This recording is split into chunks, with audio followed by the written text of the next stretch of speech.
dadah. Terima kasih untuk yang sudah join. Ayo, silakan. Mumpung acaranya belum dimulai. Ya, jadi kita hari ini akan ngobrol-ngobrol tentang bekal ibu hamil dan melahirkan di tengah pandemi COVID-19.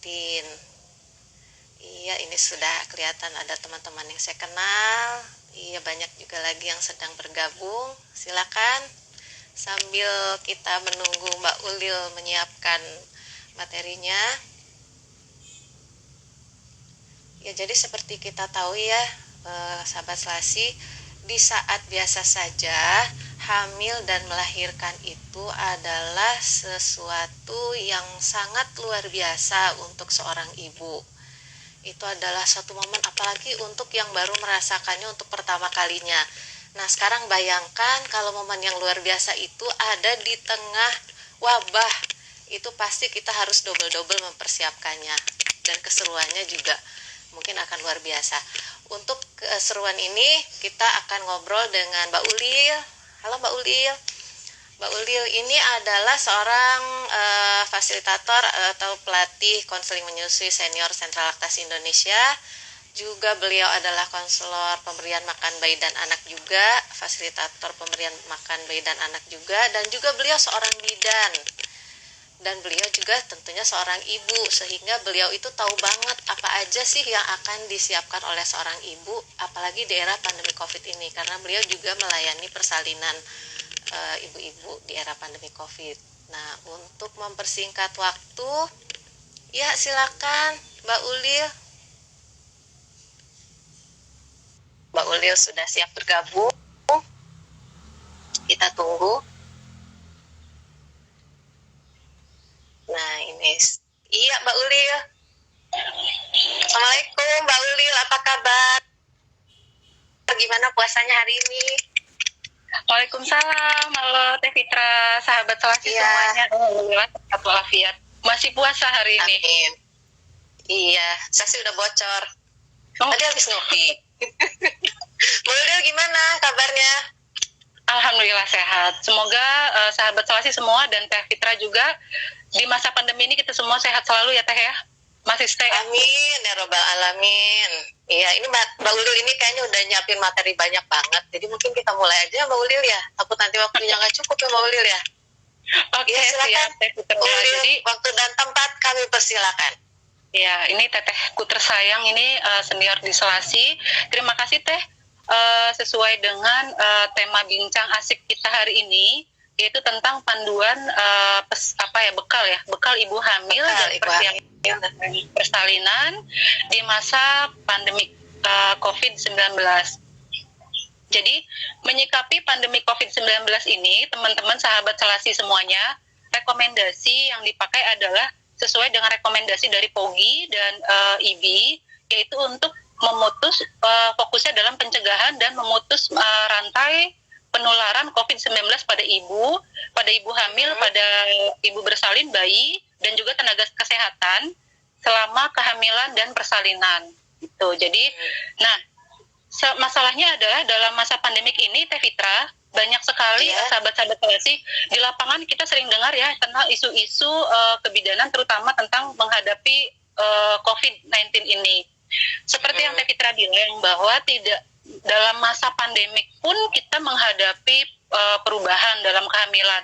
Ditambah ini masa pandemik, ditambah lagi ini puasa. Jadi ibu hamil yang luar biasa ibu-ibu zaman sekarang luar biasa, hebat banget deh, gitu kan. Jadi COVID-19 ini banyak menimbulkan ketakutan pada banyak pihak nih, sahabat Selasi juga Teh Fitra. Jadi ibu takut, petugas kesehatan takut, gitu kan. Takut tertular dan saling menularkan. Kemudian hamil ini kan mestinya hal yang bahagia, disambut sukacita. Tapi pada muncul di masa pandemi itu dibarengi dengan rasa takut, rasa khawatir, rasa cemas. Mau kontrol takut, mau ke klinik takut, mau ke rumah sakit takut, gitu kan. Kemudian mau menyusui gimana caranya yang tetap aman nih selama pandemi. Nah, kemudian juga adanya perubahan-perubahan kebijakan di layanan kesehatan. yang terus berkembang karena ini merupakan virus baru, penyakit baru. Juga tata laksana rujukan yang berubah karena adanya pandemi COVID. Makanya nanti akan ngait nih dengan materi pentingnya screening selama kehamilan. Kemudian juga supaya rujukannya menjadi terencana. Kemudian juga adanya khawatir dilabel dengan stigma negatif kalau seorang ibu atau pasien positif COVID-19. Pada akhirnya takut dikucilkan gitu kan, kemudian juga ketakutan yang berlebihan dengan COVID-nya sendiri menimbulkan akhirnya sepele, udah nggak usah periksa deh, kalaupun positif nggak usah ngasih tahu deh gitu kan, nanti saya gimana gitu kan, nanti masyarakat sekitar gimana gitu. Akhirnya pasien menjadi tidak jujur nih Teh Fitra, teman-teman Selasi. Jadi kalau misalnya didapatkan screening yang positif, nggak usah takut ya sahabat Selasi, jujur dengan tenaga kesehatan. Riwayatnya juga harus disampaikan dengan jujur supaya nanti ditangani dengan tepat. Gitu. Nah, masuk ke, jadi bekalnya apa saja ya yang perlu ibu-ibu perlu tahu gitu kan. Seperti yang sudah kita ketahui bersama, pandemi COVID ini bekal yang utama sih sebenarnya PHBS. Kita semua udah tahu, sudah sering digabungkan. Baik itu di media sosial gitu kan, baik itu di televisi, radio, kemudian pemerintah sendiri merilis resmi gitu. Cuci tangan dengan sabun di air mengalir 20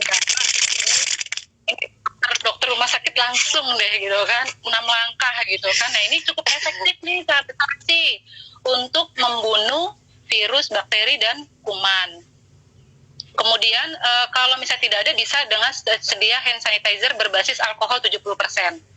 Kemudian apa? Hindari menyentuh mata, hidung, mulut gitu kan, apalagi kalau tangannya belum cuci tangan. Ini suka gatel. Iya, suka gatel.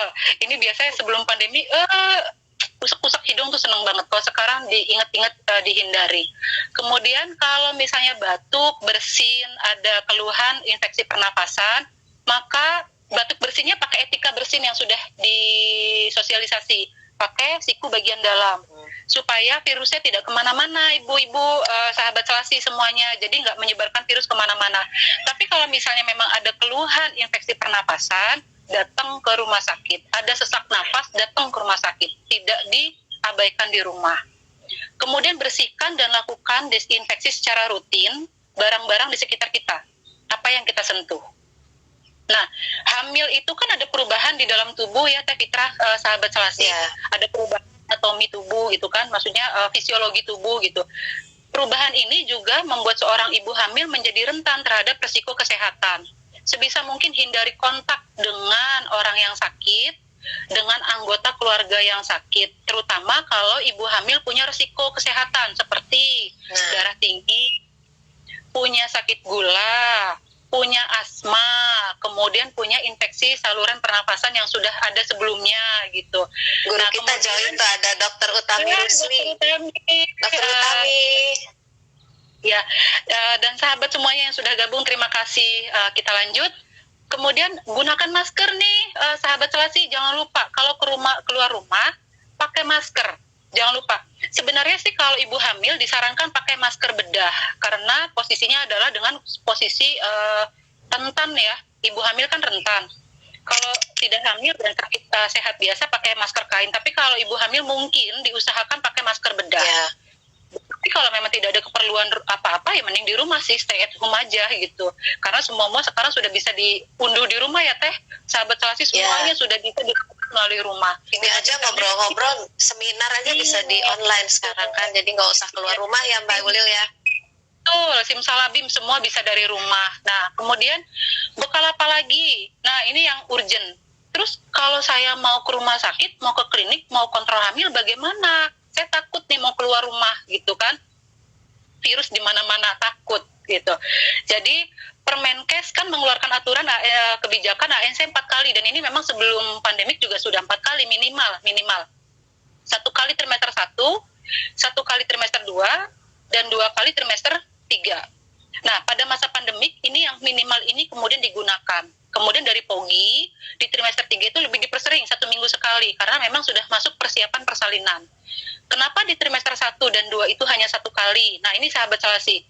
Saat pertama ANC 1 kali itu penting untuk memastikan kehamilannya baik dalam rahim, tidak di luar rahim, atau kehamilan ektopik yang kita sering dengar ya. Biasanya dibantu juga dengan penguatannya dengan USG. Kemudian trimester 2 itu perlu untuk penentuan usia kehamilan.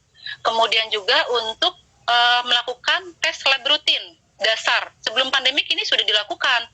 Karena memang ini untuk screening kesehatan secara umum bagi ibu hamil. Jadi kayak cek darah lengkap, kemudian urin rutin, urin lengkap, kemudian cek HIV, HBsAg, ini kan memang ada sebelumnya, ditambah pandemi COVID.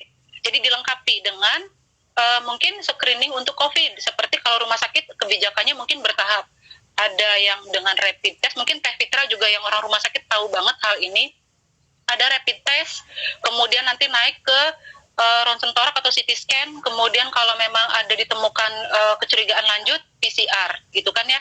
Tapi kalau di klinik, sahabat Selasi, kalau yang hamil, periksanya di klinik, biasanya yang sederhana itu dengan periksa darah lengkap. Cukup darah lengkap, kalau ada poin-poin yang dicurigai, maka biasanya di tata laksana rujuk ke rumah sakit untuk tata laksana selanjutnya. Kemudian, nah kalau yang cuma 1 kali trimester 1, 1 kali trimester 2, terus sisanya gimana dong? Gitu kan, bisa di rumah. Bisa di rumah melalui telekonsultasi. Telekonsultasinya bisa via WA, bisa via SMS, bisa via video sahabat Selasi. Kemudian ada juga pengembangan layanan rumah sakit sudah sangat canggih. Ada telemedicine berbayar. Pasien tidak usah datang, atau datangnya nanti konsul via online, bilang keluhannya apa, kemudian nanti dokter menganalisa, kemudian memberikan resep. Kemudian nanti akan dikirim obatnya ke rumah. Bahkan BPJS juga sudah mengeluarkan juga, sama nih sahabat Selasi, kalau yang menggunakan fasilitas BPJS jangan khawatir. Oh, bisa juga ada ya BPJS. Konsultasi online. Jadi nanti dokter akan menganalisa perlu datang ke klinik atau nanti saja ditunda, atau memang harus datang. Ini bisa sahabat Selasi manfaatkan fasilitas yang memang sudah dipermudah selama masa pandemi. Juga ada aplikasi-aplikasi kesehatan juga sudah mengeluarkan beberapa aplikasi yang memudahkan. Nah, kemudian kalau misalnya ada keluhan tapi belum waktunya datang di trimester 2 atau 3, gimana dong? Datang. Ditahan di rumah. Apa aja sih tanda gejala bahaya kesehatan? Nah, teman-teman, penting ini. Pasti di sini nih, teman-teman, di buku pink bisa dibuka, di sini ada daftar-daftar tanda bahaya, apa segala macam informasinya lengkap. Kalau di pemerintah, rumah sakit pemerintah, puskesmas, klinik BPJS ini biasanya ada. Kalau rumah sakit swasta atau klinik swasta, kemasannya isinya sama, tapi covernya beda. Biasanya disesuaikan. Jadi kalau ada keluhan yang membahayakan, tidak ditahan, datang saja ke rumah sakit. Nah, kalau ibu hamil yang positif atau PDP, gimana ANC-nya? Sudah pasti dalam pengawasan ketat dokter. Isolasi, sahabat Selasi pastinya ya.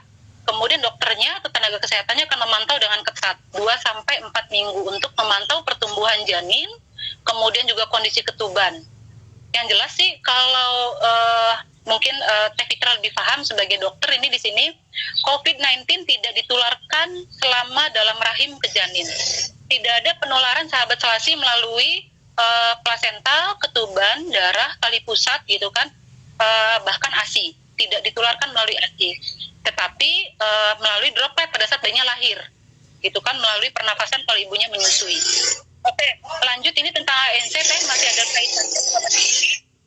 Nah, terus kalau misalnya pertama kali datang mau ke ANC, gimana caranya buat perjanjian supaya tidak menunggu lama, tidak numpuk antrian di tempat fasilitas kesehatan? Sudah janjian, diatur antriannya gitu kan, supaya tidak menumpuk gitu, dan itu menghindari transmisi penularan COVID-19. Terus biasanya sahabat Selasi yang sedang hamil, jangan takut kalau ternyata sekarang kalau ke rumah sakit kok ribet ya gitu kan.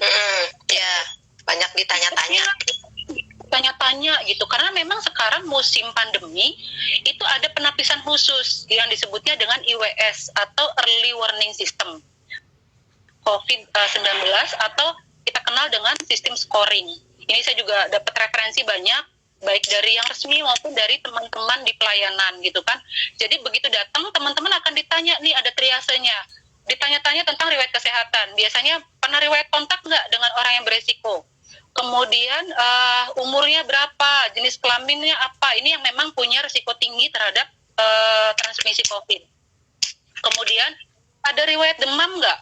Ada sakit pernafasan nggak? Ada sesak nggak? Gitu kan. Kemudian pemeriksaan fisiknya biasanya termal, suhu tubuh. Lebih dari 37,5 ya, Teh Fitra ya? Lebih dari 37,5 itu sudah diwaspadai. Kemudian dilakukan juga pemeriksaan penunjang, gambaran lengkap apakah ada gambaran pneumonia melalui ronsen torak atau CT scan. Kemudian juga laboratorium cek darah tepi. Nah, ini juga perlu dilakukan. Jadi, ini adalah tahapan-tahapan di rumah sakit terutama. Rumah sakit sangat lengkap. Tadi yang klinik hanya darah lengkap, karena itu memang minimal. Selebihnya di tata laksana di rumah sakit. Jadi, sahabat Selasi, kalau di rumah sakit ditanya macam-macam, tenang saja, tidak usah takut, semangat. Jujur sampaikan apa yang dirasakan. Apa riwayat kesehatannya. Jadi, supaya ini memudahkan penanganan. Memudahkan penanganan lebih lanjut kalau memang ditemukan hal-hal yang perlu ditangani lebih lanjut dan mempengaruhi keputusan proses persalinan dan rujukan jika dibutuhkan. Nah, biasanya kalau di klinik formnya ada form tanya-tanyanya. Kalau di rumah sakit pakainya IWS itu skornya kalau nggak salah lebih dari 10 ya Teh. Itu sudah perlu ditindaklanjuti, punya risiko tinggi terhadap COVID-19. Nah, setelah itu apalagi bekalnya kira-kira ibu hamil, sahabat-sahabat Selasi gitu kan. Jadi kalau ibu hamil karena di rumah, memantau kesehatan di rumah, aware dengan kondisi kesehatan dirinya dan janinnya. Apakah gerakan janinnya aktif? Sudah dirasa dari umur berapa? Biasanya umur 16 minggu, 20 minggu. 28 minggu sudah dan 28 minggu itu sudah mulai bisa dihitung gerakan janin minimal 10 kali gerakan dalam 2 jam, per 2 jam. Kalau gerakannya kurang atau bahkan tidak ada, maka bisa langsung ke fasilitas kesehatan. Konsultasi dulu sebelumnya dan langsung datang ke fasilitas kesehatan. Jadi tidak ditunda kalau ada bahaya, ada tanda-tanda bahaya. Kemudian ibu hamil juga perlu menjaga kondisi kesehatan badannya. Gitu. Konsumsi gizi seimbang, cukup istirahat, konsumsi gizi seimbang, yaitu yang sudah direkomendasi oleh Kementerian Kesehatan, 4 bintang ya, atau 4 jenis bahan makan, ada karbohidrat, itu dari beras atau nasi, bisa juga dengan apa biasanya teh kita singkong ya, sahabat Selasi, kemudian ubi, kemudian mie, kemudian roti, gandum, tapi kalau mie kayaknya mungkin terutama mie bermicin ya, mie instan bermicin. Instan bermicin itu sedikit dikurangi atau minimal sekali gitu kan. Pilih bahan makanan yang lebih sehat yang lain. Kemudian protein nabati dari kacang-kacangan. Kemudian protein hewani dari sumber hewan dan produknya. Kemudian bahan makanan yang keempat adalah sayuran hijau yang tinggi zat besi dan juga buah-buahan berwarna kuning orange. Ini tinggi vitamin A dan vitamin C. Ini bagus untuk tubuh. Nah, kemudian juga jangan lupa sahabat Selasi, konsumsi tablet tambah darahnya dengan rutin sesuai anjuran. Ini kami paham banget nih, ibu-ibu bidan biasa udah tahu nih, kalau ibu hamil tuh biasanya agak-agak susah minum tablet tambah darah. Keluhannya biasanya memang mual. Kalau minum tablet tambah darah mual. Jadi kalau mual bisa apalagi nih puasa, malam hari minumnya. Malam hari. Nah, kemudian supaya tidak timbul anemi atau pucat. Sel darah merahnya kurang dalam darah sehingga menimbulkan bahaya pada saat persalinan. Ini harus hati-hati sekali.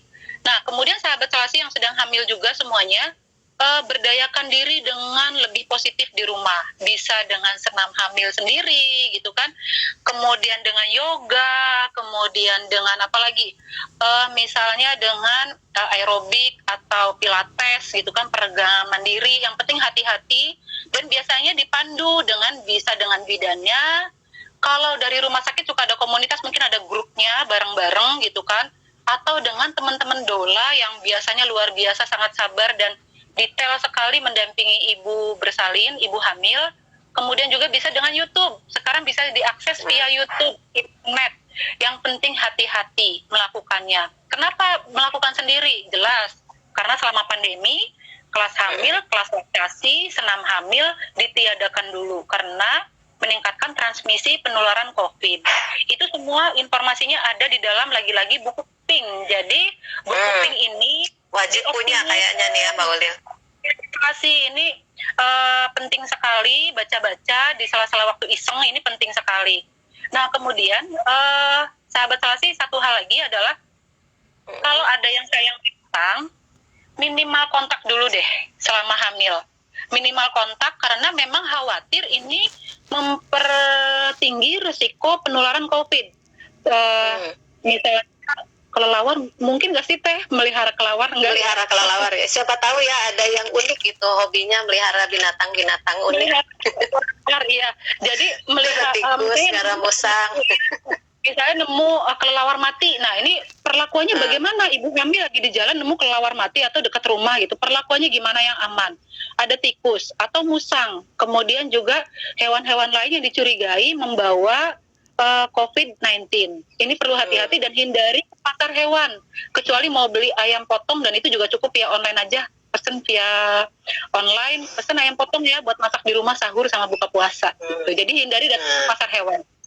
Kemudian juga sahabat Selasi, negara atau daerah yang mempunyai terjangkit COVID. Tapi ini lagi lockdown sih Teh. Kita pasang aja foto Paris, gitu kan, foto belanja buat PP gitu ya.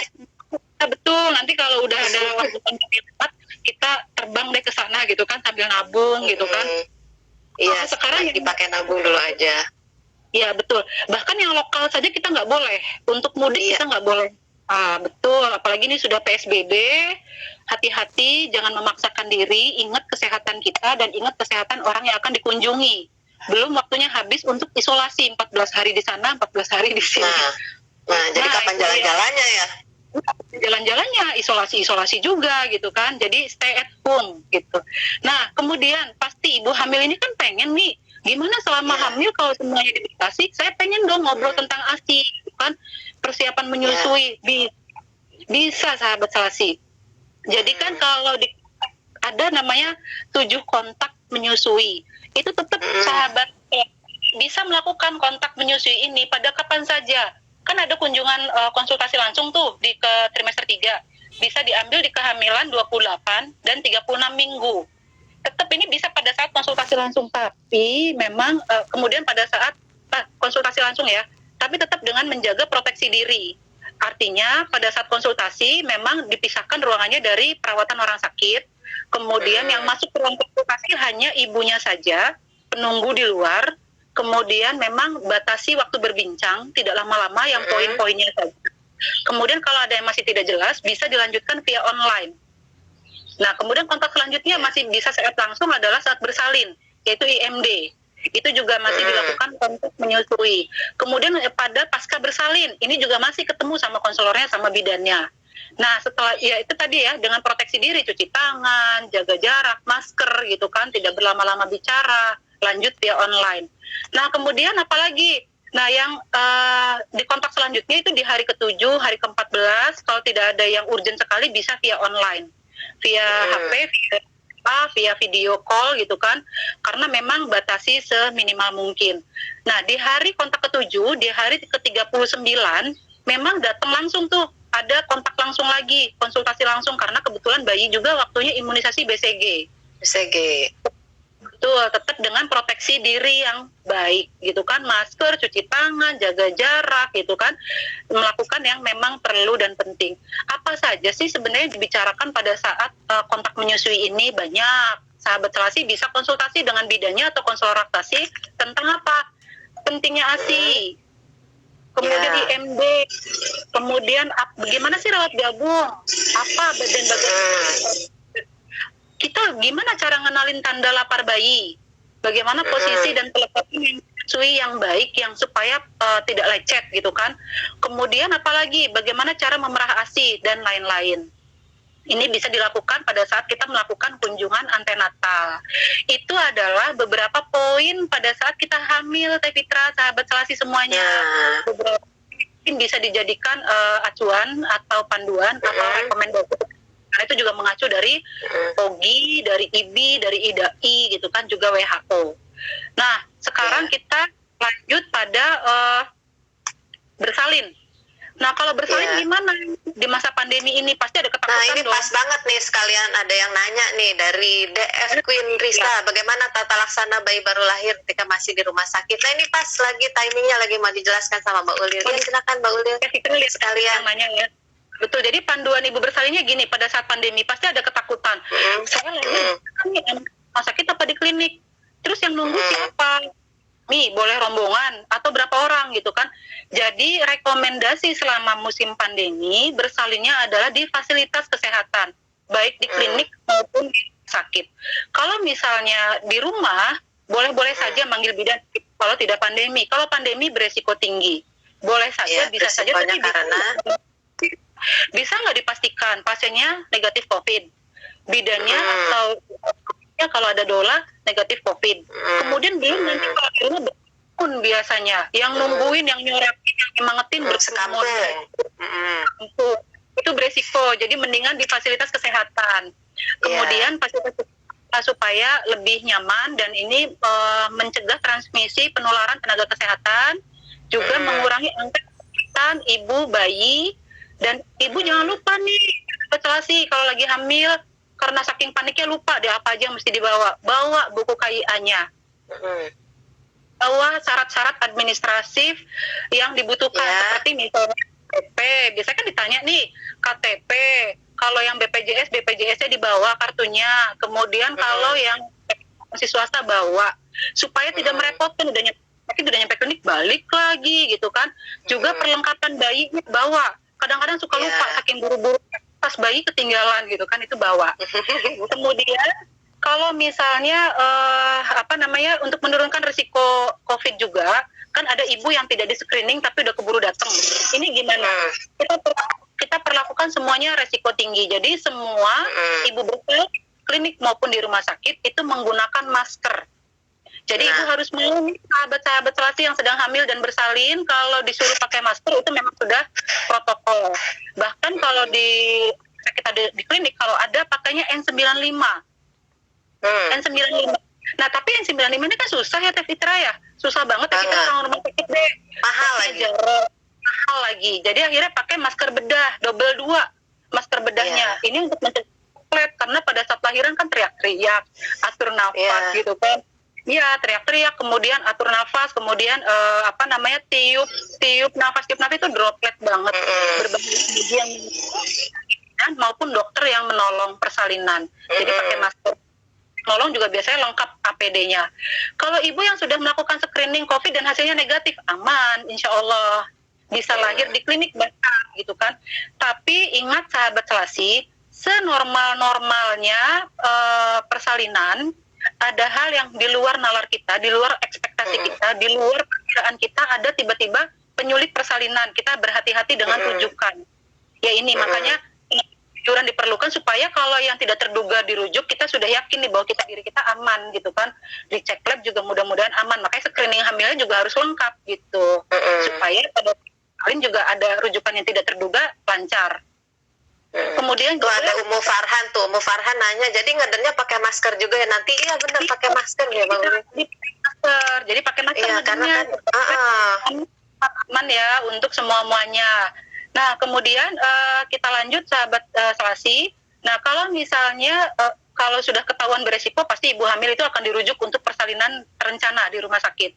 Nah kalau rekomendasinya gimana kalau untuk ibu yang PDP atau positif COVID mau bersalin, bagaimana nih rekomendasinya apa?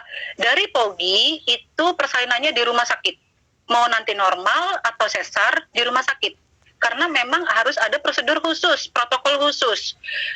Ruangannya biasanya syaratnya Teh Fitra lebih paham deh, atau sahabat Selasi yang mungkin kebetulan orang kesehatan pasti paham.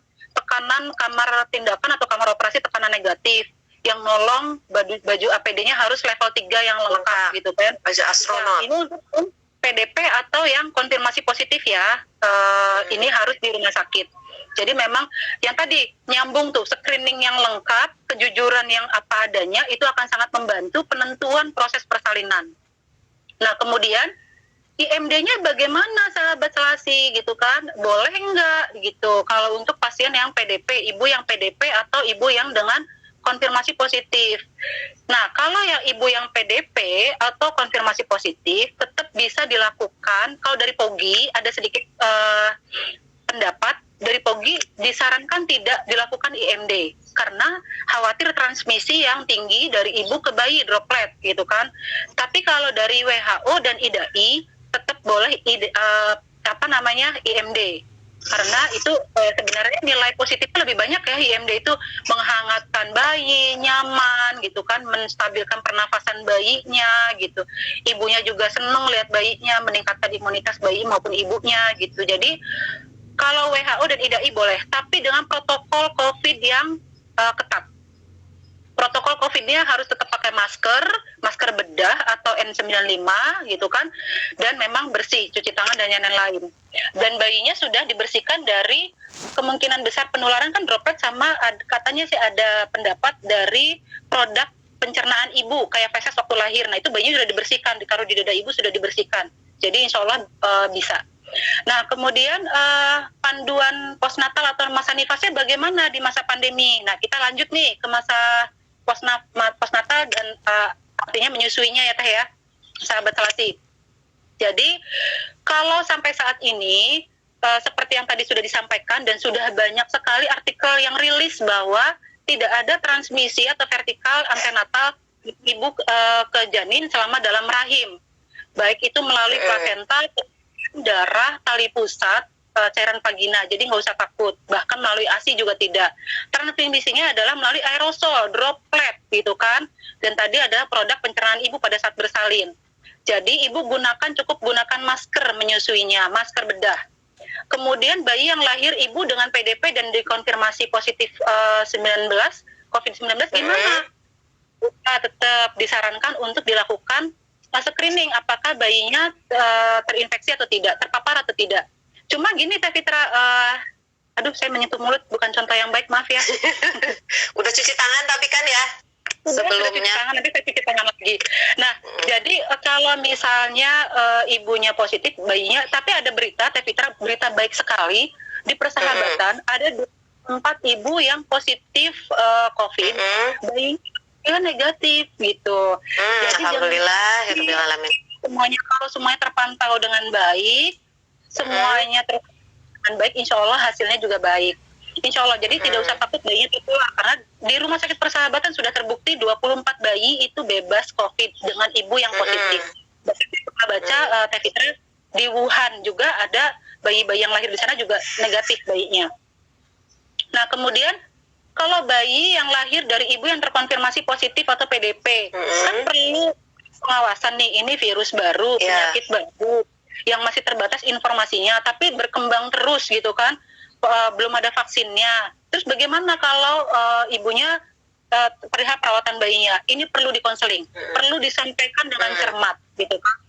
Kalau dari WHO dapat menyusui bayinya, tetap dapat menyusui bayinya, tapi dengan menggunakan masker, dengan alat pelindung diri yang ketat gitu kan. Face shield, ibunya pakai masker bedah, didobel pakai face shield, bayinya disusui. Kemudian kalau bayinya tidak disusui, pakai face shield juga bayinya. Insya Allah ASI akan menambah imunitas bayi, sangat bermanfaat. Jadi kalau dari rekomendasinya boleh. Nah kalau dari IDAI,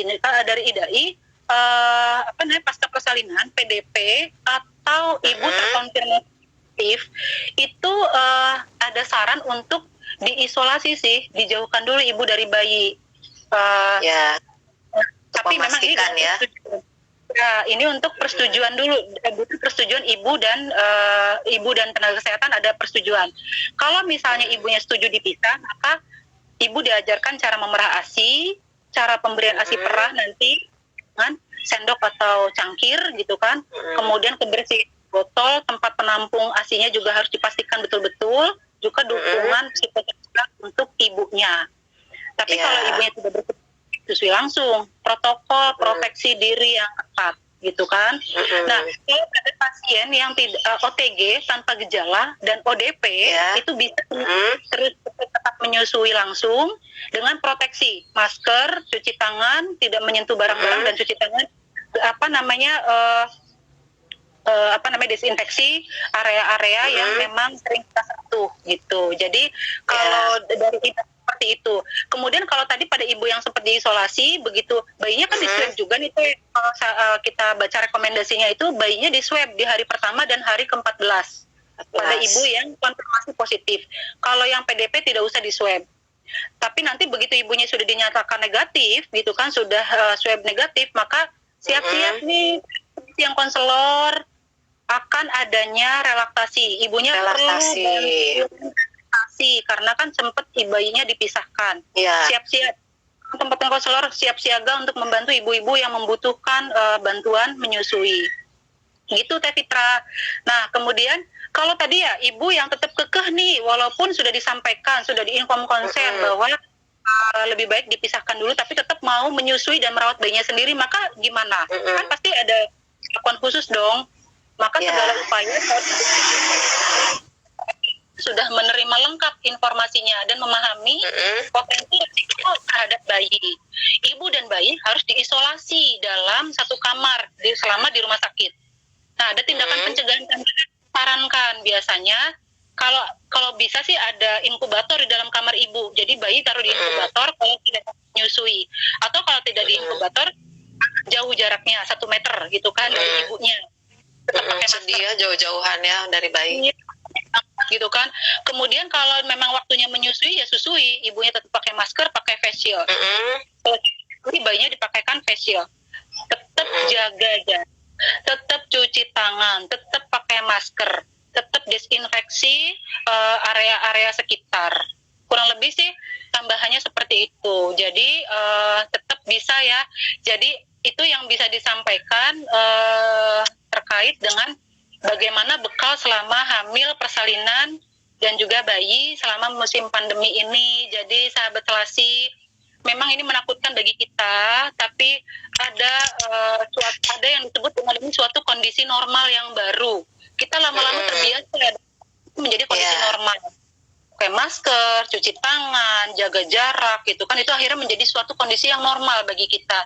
Sehat-sehat semuanya, itu aja Teh Fitra yang bisa saya sampaikan. Mudah-mudahan bisa diterima dengan baik dan mohon maaf kalau ada yang kurang-kurang atau mungkin Teh Fitra bisa menambahkan atau dari sahabat Selasi ada yang menambahkan. Ya, terima kasih banyak nih Mbak Ulil atas pemaparannya yang lengkap dan mudah dipahami ya teman-teman Selasi semua. Ini mungkin kita langsung masuk ke sesi tanya jawab aja ya. Mungkin yang mau tanya silakan tulis di komen. Ini sudah ada satu pertanyaan menanti dari Umu Farhan. Jadi saat persalinan berapa orang nih yang bisa nemenin? Biasanya kan suami bisa masuk, ibu bisa masuk, ibu mertua bisa masuk, gitu bisa nemenin. Nah kalau misalnya di era COVID ini biasanya berapa orang yang diperkenankan untuk menunggu? Hanya satu. Jadi betul Ibu, pandemi COVID ini kebijakan semua fasilitas kesehatan hanya satu yang menunggu. Ada beberapa yang masih membolehkan bergantian dengan tetap pakai masker, hand sanitizer gitu kan, minimal kontak gitu. Tapi ada juga yang strict, hanya satu suaminya aja, udah nggak boleh ganti-ganti lagi. Nggak boleh keluar masuk ya, karena kan itu juga rentan bawa kotoran dari luar. Hari perawatan itu ya udah suaminya saja, tidak boleh ganti-ganti. Tapi ada yang kebijakan boleh ganti tapi hanya satu orang. Tapi memang berisiko. Kalau saya cenderung setuju memang hanya satu orang sih. Toh juga nanti pada saat pulang semuanya ketemu kok gitu kan. Gitu sih kurang lebih. Ya bukan apa-apa, tapi untuk mencegah transmisi. Aduh kan saya nggak enak, mau dijenguk. Kabari baik-baik karena semua orang ini menjadi kondisi normal. Kayak tadi dibilang. Boleh terima kasih gitu kan, mohon maaf di sini tidak boleh jenguki, mohon doanya saja semoga cepat sehat dan bisa kembali rumah, nanti ketemu di rumah gitu. Sediakan aja alamat gitu ya bagi yang ingin berpartisipasi menyampaikan selamat, bisa langsung kirimkan paket ke alamat ini gitu mungkin ya Mbak Ulil ya. Udah Fitra ya kira-kira mau ngirim apa kok gitu. Seperti itu. Jadi memang agak-agak kok kayaknya ribet ya gitu kan, kok kayaknya begini sih gitu kan. Ya, balik lagi, Tuhan sudah punya cerita, Tuhan sudah punya jalan. Bersyukur ibu hamil yang kasih rezeki hamilnya saat pandemi, luar biasa tantangannya, diuji luar biasa. Kalau bisa lulus sih keren banget deh. Ya, ini ada satu lagi pertanyaan nih Mbak Ulil. Makanan apa yang harus dikonsumsi selama hamil di masa pandemi ini? Adakah makanan khusus?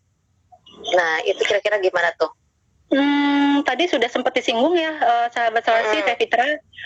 Makanan sih tidak ada khusus kayak gimana, tapi memang ibu hamil itu kan ekstra, porsinya ekstra. Yang dari 3 kali menjadi 4 kali.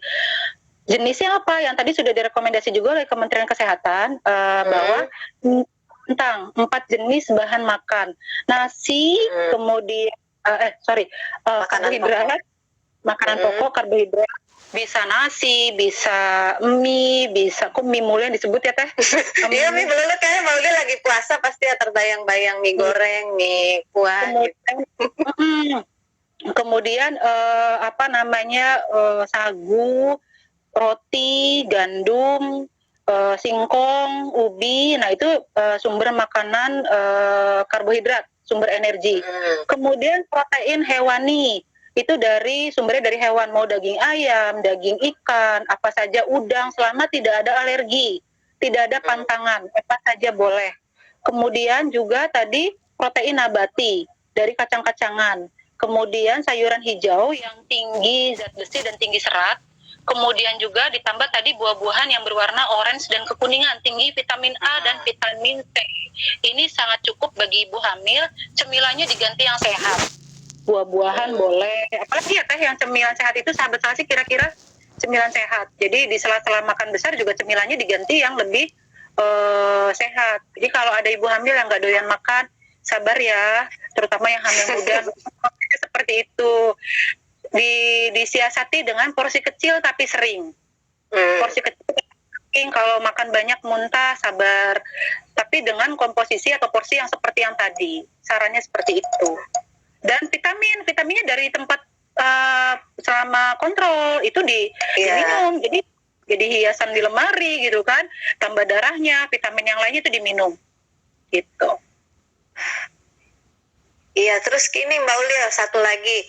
Misalnya nih, boleh nggak nih, kan kadang-kadang namanya ibu mau melahirkan, kan biasanya kadang-kadang suka nggak diduga-duga ya. Nah, misalnya nih kita biasa kontrol di tempat lain, terus tiba-tiba datang ke satu klinik atau ke satu rumah sakit tanpa screening, itu risikonya apa tuh kalau tidak terencana seperti itu? Mungkin Mbak Ulil ada pengalaman, kayaknya ada pengalaman sendiri Mbak Ulil.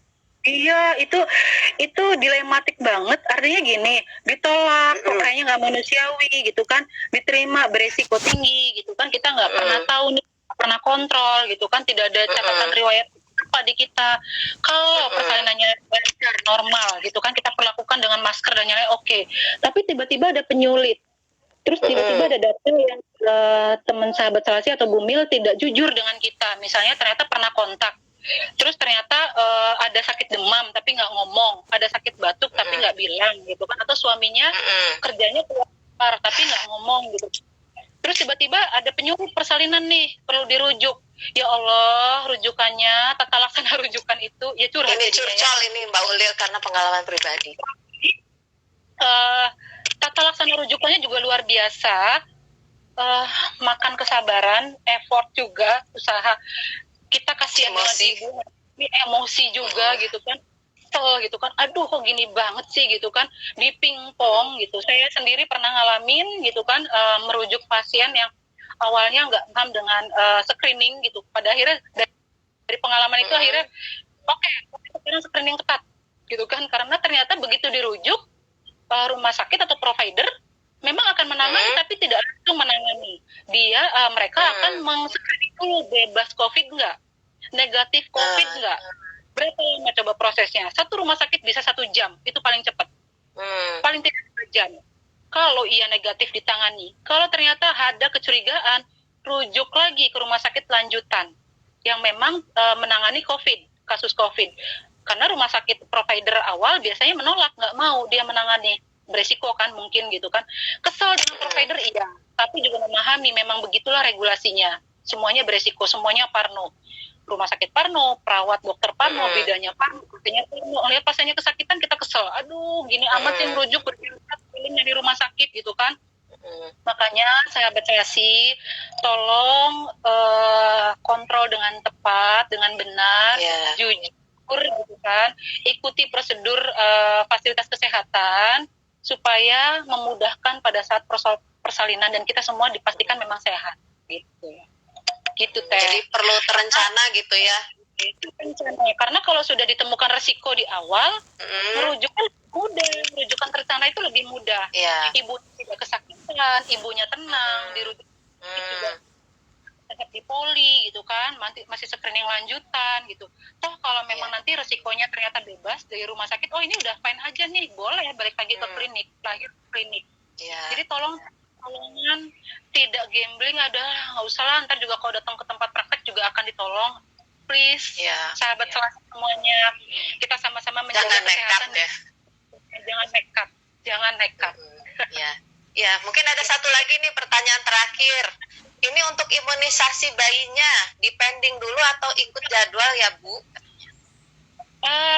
Sempat baca rekomendasi dari IDAI, imunisasi memang di awal-awal sempat boleh ditunda gitu kan, paling lama berapa ya Teh, lupa saya 4 minggu apa. Tapi kalau sekarang sih sekarang saya baca rekomendasi IDAI itu nggak apa-apa sih, ikutin sesuai jadwal. Atau Teh Fitra udah mulai longgar berarti ya? Sama sih. Yang saya baca terakhir sesuai jadwal, tetap dengan proteksi diri dan telepon dulu ke kliniknya, telepon dulu ke rumah sakitnya supaya tidak ada penumpukan pasien di sana. Itu kita juga takut kan ketemu sama banyak orang, nimbang bareng, ditanya bareng gitu kan, serem juga. Jadi telepon dulu, antrian nomor berapa, tepat datangnya jam sekian gitu. Kurang lebih. Boleh ditambahkan kalau ada informasi.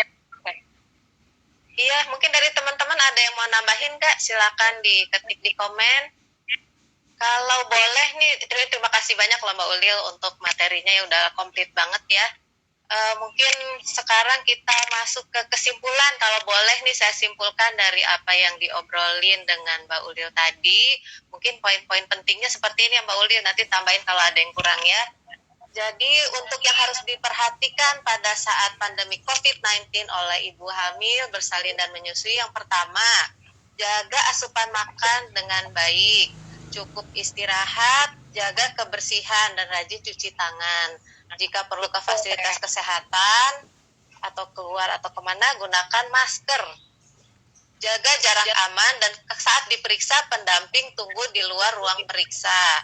Memastikan kondisi fisik, ini biasanya kalau di Vaskes mungkin sudah ada otomatis ada cek suhu ya, ditembak di sini biasanya.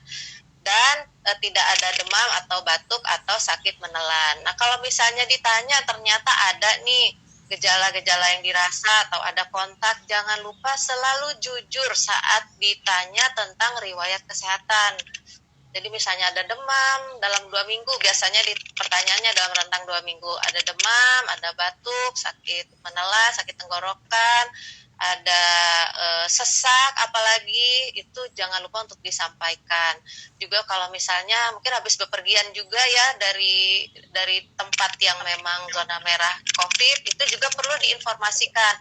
Apalagi kalau misalnya betul-betul kontak erat dengan penderita COVID yang sudah terkonfirmasi, itu jangan sampai nggak diomongin, karena itu nanti kalau misalnya ketahuan pas hari lahiran itu akan terjadi seperti yang Mbak Ulil tadi ceritain, akan repot itu jalurnya.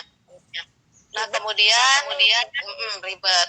Kontak saat Vaskes lebih baik minimal atau dibatasi, tidak terlalu lama. Jika masih ada yang perlu didiskusikan, bisa dilanjutkan melalui telekonsultasi atau telemedicine. Kemudian kita juga perlu beradaptasi dengan situasi baru tanpa menyikapi berlebihan. Nah ini mungkin memang di era COVID ini kita banyak kecemasan gitu ya, apalagi mungkin kalau banyak baca sosmed ya, kadang-kadang perasaan tuh semakin tidak menentu gitu, antara takut, antara apa. Mungkin kita batasi, jangan ketakutan tapi juga waspada. Kalau misalnya mempunyai risiko tinggi kesehatan, ikuti protap kesehatan sesuai yang berlaku. Kemudian tetap memberdayakan diri secara mandiri untuk meningkatkan kekebalan tubuh. Seperti tadi sudah disebutkan ya. Fokus dengan kehamilan, hindari berita hoax yang meningkatkan kecemasan. Nah, ini lagi tentang sosmed nih, banyak banget hoaxnya. Kemudian lakukan kegiatan atau hobi yang menyenangkan supaya ibu-ibu hamil sehat jiwanya ya Mbak Ulil ya. Kemudian kenapa? Nonton drakor. Nanti kalau drakornya sad ending nanti jadi depresi gimana tuh Mbak Ulil? Berarti kita harus baca dulu, baca reviewnya dulu happy ending apa enggak. Kalau happy ending baru kita tonton ya kan. Iya. Ada yang baru lagi kita keluar. Apa tuh? Ada yang baru. Tuh kan. Kemudian bagi ibu yang ingin menyusui bayinya dengan aman, ikuti saran dari profesional disesuaikan dengan kondisi kesehatan ibu. Yang pasti ASI adalah yang terbaik untuk kesehatan dan pertumbuhan bayi. Mbak Ulil, ada yang mau ditambahin lagi nggak nih? Ya, sudah kesimpulannya itu semua sudah disampaikan sama Teh Fitra. Palingnya tambahannya hemat-hemat lah, nabung gitu kan, karena memang banyak hal yang tidak terduga selama pandemi ini, selama banyaknya perubahan-perubahan pelayanan, karena kadang-kadang pemeriksaan laboratorium atau screening juga tidak sepenuhnya ada yang ditanggung oleh pemerintah, ada juga mungkin kalau rumah sakit swasta itu tidak gitu kan, jadi ya memang ada ekstra pengeluaran. Jadi ya siap-siap nabung, hati-hati sekarang dihemat-hemat gitu kan, karena memang banyak hal yang selama screening juga mungkin ada penambahan-penambahan ya. Itu mohon sabar aja. Semua ibu hamil mohon sabar, mohon legowo kalau di Vaskes ternyata banyak protokol-protokol baru. Ya pemeriksaannya, ya tahapannya, ya lain-lainnya. Itu aja Teh. Mbak Ulil, ada pertanyaan nih satu lagi, sempat nggak ya kita jawab? Jadi maaf pertanyaannya melenceng mungkin dari Bu Asma Zakira. Kalau misalnya umur 26 minggu dan berpuasa, kondisi ibu kuat, tapi khawatir dengan janin karena nggak pernah periksa di masa pandemi. Nah, apa yang perlu diperhatikan pada janin? Kayaknya tetap harus periksa ya Mbak Ulil ya. Coba Mbak Ulil gimana? 26 minggu nih. 26 minggu itu berarti masuknya sudah di trimester 2 ya. Trimester 2. Trimester 2 ada satu kali kunjungan, tetap datang sih satu kali kan. Sebaiknya tetap datang ya. Terus kalau misalnya lagi puasa, boleh nggak puasa? Balik lagi, kemarin sudah dibahas, sudah banyak pembahasan tentang puasa ibu hamil. Selama ibunya mampu, selama ibunya kuat, dan trimester 2 itu badan sebenarnya tubuh sudah beradaptasi sih dengan proses kehamilan. Kan kalau trimester 1 itu baru hamil, tubuh beradaptasi ya. Ada mual, ada muntah, dehidrasi gitu. Biasanya berat untuk berpuasa, kemudian takutnya juga kenapa-kenapa. Dan memang sedang masa pembentukan organ penting janin. Jadi memang tidak puasa. Kalau kuat sih nggak apa-apa. Ibu yang tahu sih kondisi tubuhnya, puasa atau tidak, silakan ibu. Tapi pertimbangkan kalau trimester 1 itu. Tapi kalau 26 minggu, sudah trimester 2. Selama kuat, boleh berpuasa. Tapi kalau khawatir ini mempengaruhi emosi, mempengaruhi psikis, ya mungkin tidak dulu sampai dengan kontrol dan dipastikan semuanya baik gitu. Pada saat konsultasi langsung minta dipastikan ke dokternya semuanya baik. Yang mesti diperhatikan di rumah apa? Gerak janin. 26 minggu itu mulai berasa. Kalau gerak janinnya bisa dihitung minimal yang tadi 10 kali gerakan per 2 jam. Setiap 2 jam. Iya. Tapi kalau hanya melambat atau bahkan tidak terasa, lebih baik kontrol, baik periksa dan mungkin ditunda.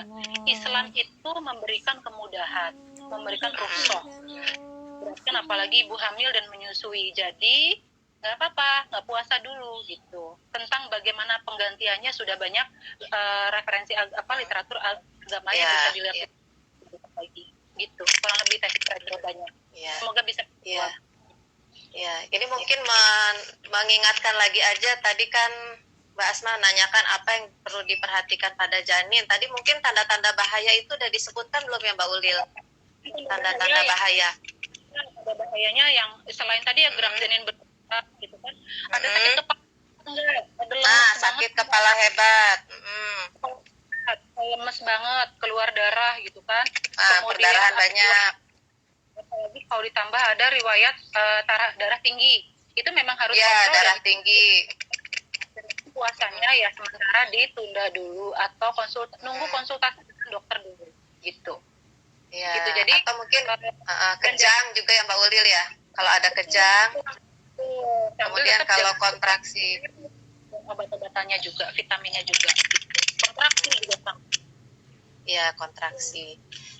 Iya, demikianlah. Jadi itu hal-hal yang perlu diperhatikan ya untuk di saat hamil dan persalinan di era COVID. Terima kasih nih untuk teman-teman yang sudah bergabung, untuk yang sudah bertanya, untuk yang sudah memberikan masukan. Terima kasih Mbak Ulil untuk waktunya. Mudah-mudahan bermanfaat. Kalau misalnya ada pertanyaan menyusul, biasanya bisa ya Mbak Ulil di komen atau di apa ya? Bisa di komen, bisa di DM Selasi, bisa. Kemudian juga kan nanti bincang lagi ya Teh ya. Oh iya, nanti kan ada bincang lagi. Ya, yang selanjutnya itu apa ya Mbak Ulil topiknya ya? Ini untuk ibu-ibu yang baru mau ngasih makan dedeknya nih. Nah, ngasih makan tuh seru juga. Udah lagi pandemi aja seru ngasih makan pertama kali, apalagi lagi pandemi. Narasumbernya seru ini. Ya, siapa nanti Mbak Ulil? Narasumber siapa ya Teh ya kemarin? Bu Budi ya. Bu Budi. Oh, Bu Budi. Iya, beliaunya juga pelatih nasional ya, PMBA. Seru deh dengan Bu Fajar juga ini luar biasa deh, beliau juga pelatih juga. Ibu dosen. Ya, Ibu dosen. Banyak referensi nanti akan beliau berdua sampaikan gitu. Iya.